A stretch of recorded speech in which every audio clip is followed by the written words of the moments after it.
കുറഞ്ഞ ഏരിയ ഉള്ളവർക്കും മുറ്റുള്ളവർക്കൊക്കെ ഇതുപോലൊരു ഓർക്കിഡ് ഗാർഡൻ സെറ്റ് ചെയ്യാം കേട്ടോ. അപ്പോൾ ഈ ഒരു ഓർക്കിഡ് ഗാർഡൻ്റെ അടിയത്തെ ട്രയൽ തന്നെ ഒരു 100 പ്ലാന്റാണ് അവർ സെറ്റാക്കിയിട്ടുള്ളത്.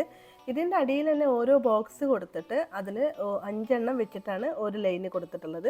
അങ്ങനെ 5 എണ്ണം വെച്ചിട്ടാണ് ഇതിൽ സെറ്റാക്കിയിട്ടുള്ളത്. ഇതിൽ പല കളർ ഓർക്കിഡുകളും നിറയെ പൂത്ത് നിൽക്കുമ്പോൾ കാണാൻ തന്നെ ഒരു പ്രത്യേക ഒരു ഭംഗിയുണ്ട്. ഇതിൻ്റെ മുകളിലായിട്ട് തന്നെ ഗ്രീൻ നെറ്റ് കെട്ടിക്കൊടുത്ത് അതിൻ്റെ ഒരു കമ്പിയും കൂടി കൊടുത്തിട്ട് അതിലും ഇതുപോലെ ഒരു 100 പ്ലാന്റ് തന്നെ ഹാങ് ചെയ്ത് ഇട്ടിട്ടുണ്ട് കേട്ടോ.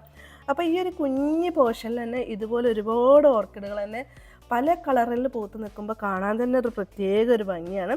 ഇത് നമ്മുടെ നാത്തൂൻ്റെതാണ്. നാത്തൂൻ ടീച്ചർ ആയതുകൊണ്ട് തന്നെ ഇതിൻ്റെ മെയിൻ്റെനൻസും കാര്യങ്ങളും ഒക്കെ അത്ര അവർക്കുള്ള ടൈമിങ്ങിനനുസരിച്ചിട്ടാണ് കൊടുക്കാറുള്ളത്. ഇതിൽ വെയിൽ കുറച്ച് കുറവുണ്ട് കേട്ടോ.